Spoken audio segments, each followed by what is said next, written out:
Con el capítulo de fisiología humana, vamos a seguir con el sistema sanguíneo. Entonces, como les comento, es todo lo que diré en esta presentación y en lo que se basa va a estar guiado por el programa del Bachillerato Internacional del IB, que igualmente si no lo están cursando, estoy convencido de que les va a dar unas bases muy sólidas en todos los temas que voy a tratar. Entonces, primero vamos a hablar de algunas generalidades de la circulación de la sangre. Para eso vamos a comenzar con esta persona que es William Harvey, a quien se le atribuye como el descubrimiento y la disposición de ciertas teorías y conceptos que hoy en día son bastante importantes para entender todo el sistema circulatorio. Entonces, primero vamos a tener que William Harvey dijo o aseguró que el flujo sanguíneo tenía que ser unidireccional, o sea, que fuera en un único sentido, en una misma dirección.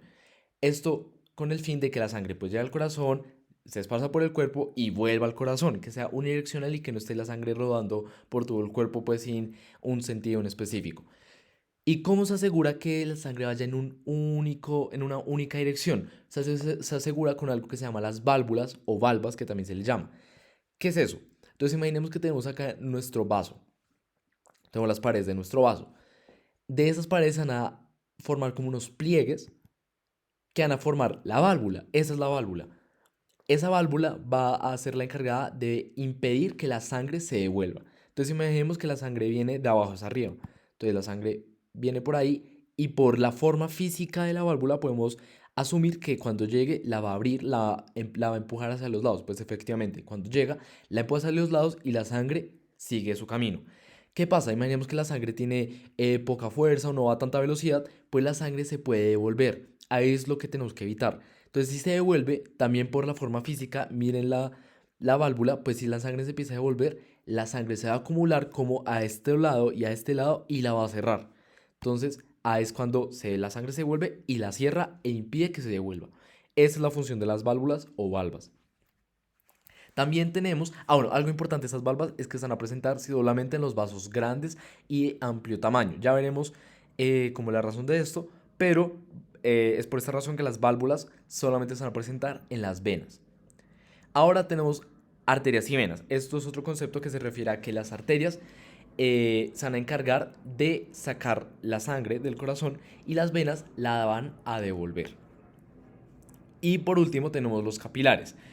Los capilares fue otro descubrimiento que en su momento Harvey dijo que habían unos vasos muy pequeños que era imposible de ser observados mediante mediante simple observación o inclusive con una lupa, no se podían ver. Pero él afirmó que había unos vasos tan pequeños que conectaban a las arterias con las venas. Esa conexión entre arterias y venas eran los capilares. Y los capilares, al ser tan chiquitos, tan pequeños, permitían el intercambio de nutrientes entre el capilar y entre el tejido o el órgano cualquiera. Eso posteriormente, años después, se iba a comprobar que sí era de esta manera. Entonces ahorita hablaremos un poco más de ellos. Primero vamos a mencionar algunas diferencias entre las arterias y las venas. Para esto les aconsejo que se aprendan como ciertos conceptos básicos e importantes. Primero, para las arterias. Las arterias siempre van a sacar la sangre del corazón y la van a llevar hasta los tejidos. Eso grábenselo. Y tenemos que la estructura de por sí del corazón, de donde va a salir la sangre hacia las arterias, va a ser el ventrículo, pero ahorita lo vamos a ver más en un dibujo. Pero métanse eso en la cabeza. Las arterias sacan la sangre del corazón, la sacan y la manda al cuerpo. Mientras que las venas van a reenviar la sangre desde el cuerpo, desde los tejidos, nuevamente hacia el corazón. Y la va a enviar la estructura a la que llega la sangre de las venas, se van a llamar aurículas. También lo vamos a ver más adelante en el video. Bueno, las arterias siempre van a llevar sangre oxigenada, siempre. Y las venas siempre van a llevar sangre desoxigenada, o sea, no tiene oxígeno. O es pobre en oxígeno. Pero les puse un signo de interrogación. ¿Por qué? Porque esa es otra cosa que se tienen que aprender. Apréndanse esto. Las arterias siempre llevan sangre oxigenada, siempre. A excepción de una, que es la arteria pulmonar. La arteria pulmonar no lleva sangre oxigenada, sino que lleva lo contrario, lleva sangre desoxigenada, pobre en oxígeno. Y las venas, lo mismo. Todas las venas del cuerpo llevan sangre desoxigenada, pobre en oxígeno, excepto la vena pulmonar. La vena pulmonar lleva sangre oxigenada. Ya ahora, más adelante les mostraré cómo es este proceso y por qué se da esa diferencia. Pero por ahora, quédense con eso. Ahora las arterias, eso sí, todas las arterias, acá no hay diferencia, todas las arterias van a llevar la sangre a alta presión y a una mayor velocidad que las venas. Las venas van a llevar sangre a una menor presión y a una menor velocidad. Y por último tenemos las capas. A las capas de los vasos se denominan túnicas. Entonces, para ambas tenemos que la túnica más interna se la va a llamar túnica íntima, la que tiene contacto con la sangre de por sí. La túnica media y la túnica externa, que es la más, la que pues da hacia afuera, se le denomina túnica adventicia. ¿Cuál es la diferencia? Como vemos, acá la arteria eh, la túnica media es mucho más gruesa y el lumen, o sea, el espacio por donde circula la sangre, es mucho menor. ¿Por qué? Porque la arteria tiene que soportar mayor presión. Ya vamos a ver por qué soporta mayor presión, o sea, a qué se debe que la sangre en las arterias corra a mayor velocidad y a mayor presión. Pero si lo ponemos lógica, la arteria tiene que soportar esa presión y no romperse, no perder su forma. Por lo tanto, la túnica media va a tener una mayor cantidad de músculo liso y fibras elásticas que las venas. Entonces, por lo tanto, va a ser mucho más gruesa y el diámetro del lumen se va a disminuir. Mientras que las venas, pues si vemos el lumen, va a ser súper amplio porque la túnica media no es que sea muy gruesa. Y ya veremos por qué. Pero por ahora vamos a hablar de los capilares. Los capilares son las paredes, son los vasos pequeños que les contaba y que van a conformarse por paredes permeables que van a permitir el intercambio de sustancias entre los tejidos y la sangre. Por lo tanto, va a tener como una función de filtro. Entonces, para que me entiendan un poco mejor, les tengo este dibujo. Tenemos la arteria con sus capas gruesas, la sangre viene por ahí y la arteria poco a poco va perdiendo como el grosor y se va volviendo un vaso súper delgadito, súper pequeño, que ese va a ser el capilar. Ahí, como es tan pequeño, el oxígeno por gradiente de concentración, el oxígeno va a pasar al tejido que tiene poca cantidad de oxígeno y el tejido que tiene mucho dióxido de carbono lo va a mandar al capilar. Como es tan delgadito, ese intercambio de gases es posible, al igual que otras sustancias, otros nutrientes, pero pues por ahora nos enfocamos en el oxígeno y en el dióxido de carbono. Entonces es en este pedazo donde se da el intercambio. Y acá es cuando ya vemos que la sangre, acá el capilar se convierte en una vena, que pues tenemos que las paredes son menos estrechas y el lumen es mucho mayor y por eso vemos que la sangre ya es desoxigenada porque la sangre entregó el oxígeno y recibió dióxido de carbono. Entonces por eso acá ya entendemos que la vena lleva sangre desoxigenada. Ahora sí, ya pasando al corazón, para que lo entendamos un poco y entendamos mejor la circulación. Para empezar, la anatomía básica del corazón. El corazón tiene dos mitades, una mitad derecha y una mitad izquierda, separadas por algo que se llama tabique o septum, que es básicamente el músculo cardíaco. Esta parte que ven acá es el tabique, que también se le llama septum, es la que separa pues las dos mitades. Y bueno, ¿qué conforma estas dos mitades? Entonces tenemos que el corazón tiene cuatro cavidades o cuatro cámaras, que son, por decirlo así vulgarmente, cuatro huecos. Dos superiores y dos inferiores. Los dos superiores se les llaman aurículas o atrios. O sea, aurícula y atrio es lo mismo. Acá lo vamos a mencionar como aurícula, pero si les dicen atrio es lo mismo. Y debajo de ellas se encuentran los ventrículos, ventrículo derecho y ventrículo izquierdo. Cada aurícula se comunica con el ventrículo de abajo y listo. Aurícula y aurícula no se comunican y ventrículo y ventrículo no se comunican. Simplemente aurícula derecha con ventrículo derecho y aurícula izquierda con ventrículo izquierdo. Punto.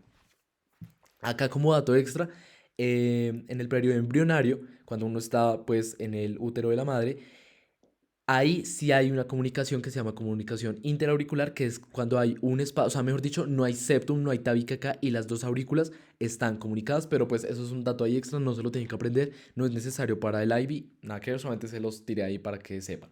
Pero es importante que sepan que las dos mitades están separadas por el tabique. Ahora, vamos a pasar a lo siguiente.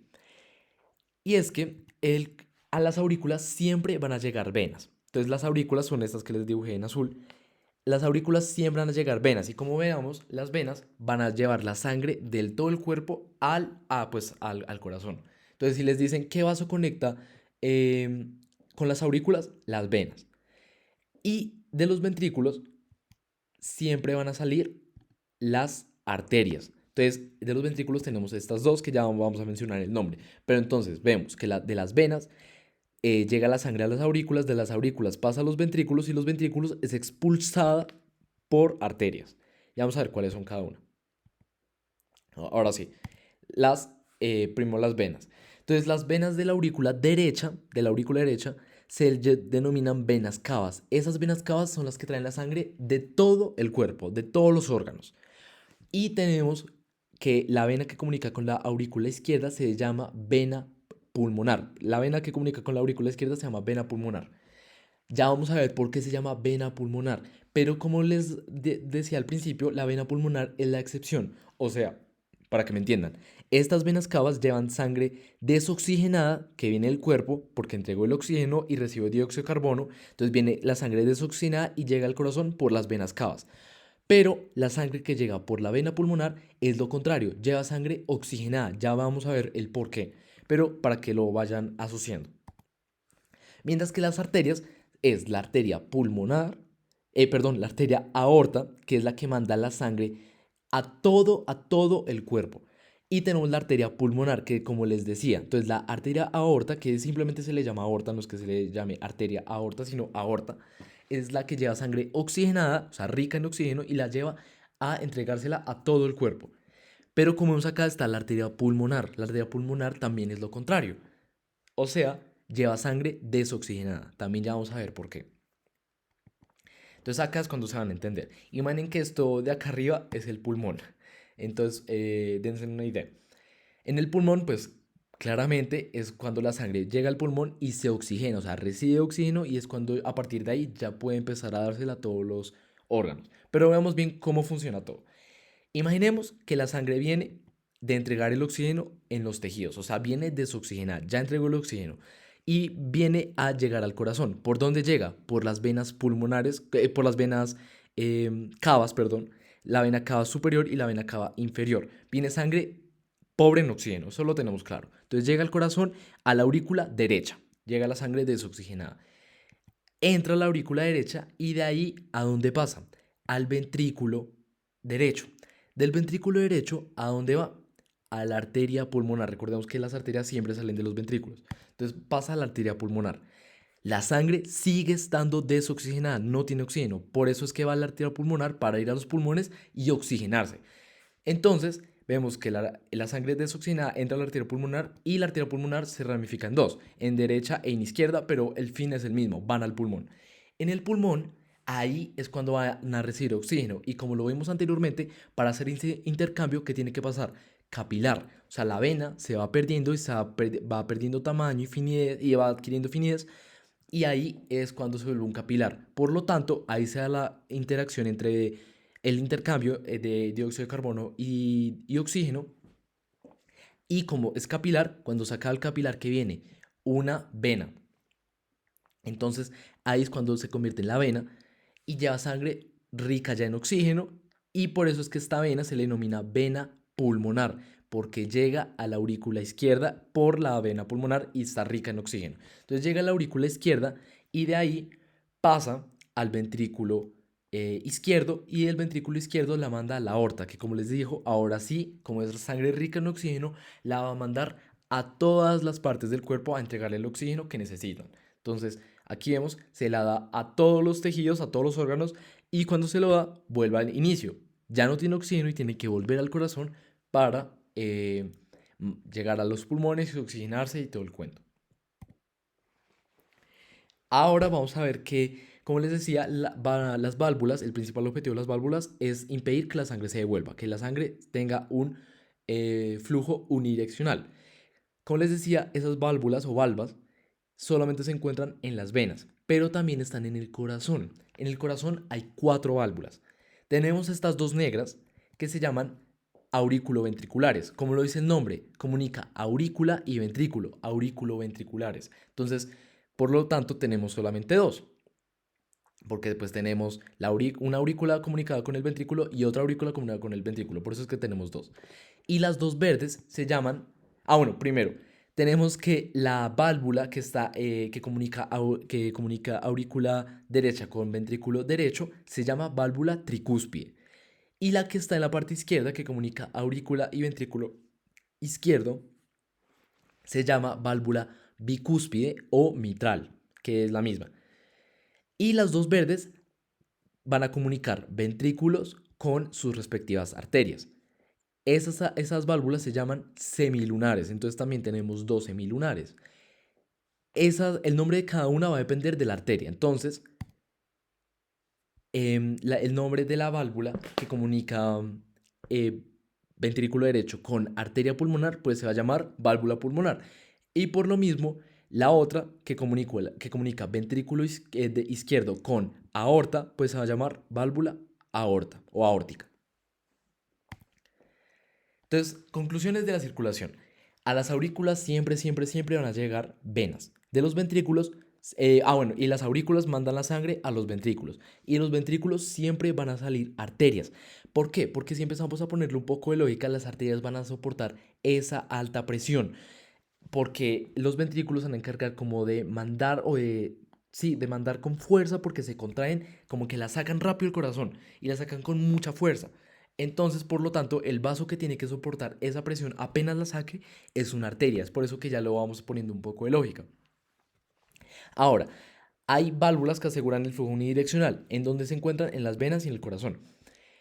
Ahora, por otra parte, que es algo que no les había hablado, es que existe una doble circulación, que es una circulación sistémica, que se llama mayor también, y una circulación pulmonar a la que se le denomina menor.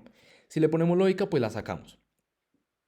Entonces, vemos que la menor comienza pues en el ventrículo derecho y es porque la manda simplemente a los pulmones, que también por eso se le llama circulación pulmonar, por la arteria pulmonar. Entonces la sangre que comienza en el ventrículo derecho y se manda por la arteria pulmonar, esa es la circulación menor, la que llega a los pulmones, se oxigena y vuelve al corazón. Esa es la circulación menor porque pues es corta entre comillas y porque solamente involucra a los pulmones, que por eso se le llama circulación pulmonar.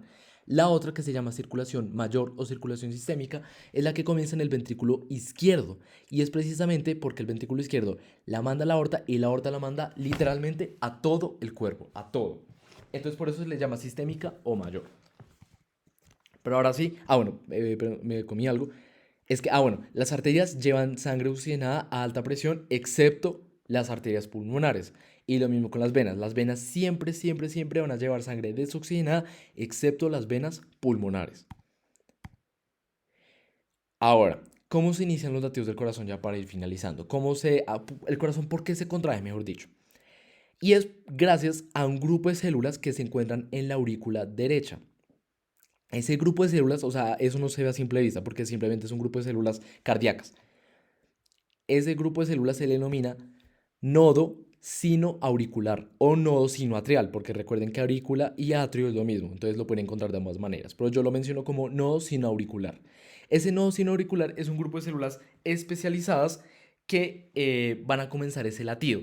¿Y cuál es la característica de ellas? Es que son miogénicas. Ya les explico qué es miogénico. Pero antes, vamos a ver que ese impulso se va a propagar por todo el corazón causando que se contraiga. Pero vamos a tener otro nodo que también está en la aurícula derecha, pero en una parte más inferior. Ese nodo se llama nodo auriculoventricular, porque va a ser el encargado de mandar el impulso creado por el nodo sinoauricular, pero lo manda a los ventrículos para que los ventrículos se contraigan también. Entonces, el impulso viene de se lo pasa a y este lo pasa a los ventrículos para que también se contraigan y expulsen la sangre. Más adelante, porque en este capítulo no es importante, pero en un capítulo más adelante sí es importante que se sepan cómo y gracias a qué estructuras se transmite ese impulso. Y pues se los digo una vez, pero pues lo veremos más adelante, quizás en otro video, es que sea mediante, bueno, simplemente lo importante acá es que acá en los ventrículos, en las paredes de los ventrículos, hay unas fibras que se llaman fibras de Purkinje. Esas fibras de Purkinje van a ser las encargadas de transmitir ese impulso eléctrico para que se contraigan. Pero bueno, eso dejándolo por un lado porque en este preciso capítulo no es importante todavía. Ahora sí, el marcapasos del corazón. Si les dicen cuál es el marcapasos del corazón, el que inicia el latido del corazón o el que pues funciona como el marcapasos, es el nodo sinoauricular, el que les decía este. ¿Por qué? Porque su contracción es miogénica. Ahora sí, ¿qué quiere decir que sea miogénico? es que esa contracción se inicia en ese propio músculo, en esas propias células especializadas. No requiere de un estímulo de ninguna neurona motora, no requiere de un estímulo de nada para que se inicie. Simplemente se inicia solo y no depende de ninguna célula, de ninguna fibra, no depende de nada. Simplemente estas células deciden cuándo contraerse, como por decirlo así, espontáneamente, se contraen y ya empiezan el latido y todo el corazón le obedece a ese nodo. Es por eso que es importante que la principal característica es que es miogénico. Ahora sí, ¿cómo se contrae eso? Esa contracción que se genera en este nodo va a provocar la contracción de las dos aurículas. Como lo dice el nombre, nodo sinauricular, o sea, hace referencia a las dos aurículas. Entonces, cuando se genera la contracción, esa contracción se conduce hasta la aurícula izquierda y las dos se contraen. Después, ese mismo, pero ese después es, o sea, tienen que pensarlo que el corazón late mucho por hora, o sea, late demasiadas veces. Tanto que pues, la frecuencia cardíaca como máximo es, pues en condiciones normales de salud, está clasificada como en 100. Entonces, una persona en condiciones saludables puede tener hasta 100 latidos por minuto, pero imaginen cuando uno hace ejercicio que la frecuencia cardíaca aumenta un montón, pues imagínense que esto debe pasar en milésimas de segundo. Entonces, ese, comunicación entre nodo auricular y nodo auriculoventricular se da en muy poco tiempo, pero se da. Entonces, ese impulso llega al nodo auriculoventricular y el nodo auriculoventricular lo pasa a los ventrículos mediante las fibras y las estructuras que se encuentran en el septum y en las paredes de los ventrículos, pero finalmente lo importante es que lo envía y provoca la contracción de los ventrículos, eyectando la sangre fuera del corazón. Y ya para finalizar les tengo unas preguntas para ver si entendieron un poco. Entonces traten de resolverlas ustedes solos. Entonces pausen el video y ya les cuento las respuestas. Entonces la primera es, ¿cómo es la concentración de oxígeno en la arteria femoral y en la arteria pulmonar? Entonces, acá no hay mucho misterio. La arteria femoral simplemente es una de las mil arterias que tiene el cuerpo, pero es la que se encuentra en la pierna, principal, básicamente. Y la arteria pulmonar, pues ya lo vimos. Entonces, ¿se acuerdan de la diferencia? Entonces, la concentración de oxígeno en la arteria femoral, como es una arteria del cuerpo sistémica, por así decirlo, que la lleva a un órgano específico, a una parte del cuerpo específica, va a tener sangre rica en oxígeno, mientras que la arteria pulmonar es todo lo contrario a cualquier arteria del cuerpo, tiene sangre pobre en oxígeno. Ahora, siguiente pregunta, ¿cuál ventrículo tendría mayor tamaño y grosor? ¿Y por qué? Esto no se los diré tal cual, pero por lógica lo podrían sacar. Y la respuesta es el ventrículo izquierdo. ¿Por qué? Porque el ventrículo izquierdo se comunica con la arteria aorta. ¿Y la aorta de qué se encarga? De mandar la sangre a todo el cuerpo. Por lo tanto, se necesita que tenga una mayor cantidad de volumen, o sea, que el ventrículo izquierdo pueda mandar la mayor cantidad de volumen, o sea, de volumen de sangre posible a la aorta para que pues ninguna parte del cuerpo, por decirlo así, se quede sin sangre. Entonces, necesitamos que el ventrículo izquierdo se llene todo de sangre, lo máximo que se pueda, y que también lo mande a mucha presión, con mucha fuerza. ¿Y cómo se logra eso? Que las paredes del ventrículo sean gruesas, pues sean un poco más gruesas que las del derecho, porque eso no significa que el derecho no tenga que hacer trabajo, pues el derecho simplemente lo tiene que mandar sangre a los pulmones, mientras que el ventrículo izquierdo lo tiene que mandar a todo el cuerpo. Por eso es que el de mayor tamaño, o sea, que tiene mayor espacio dentro y que tiene mayor grosor, va a ser el ventrículo izquierdo. Siguiente pregunta, ¿en qué partes del sistema circulatorio se pueden encontrar las válvulas o las valvas?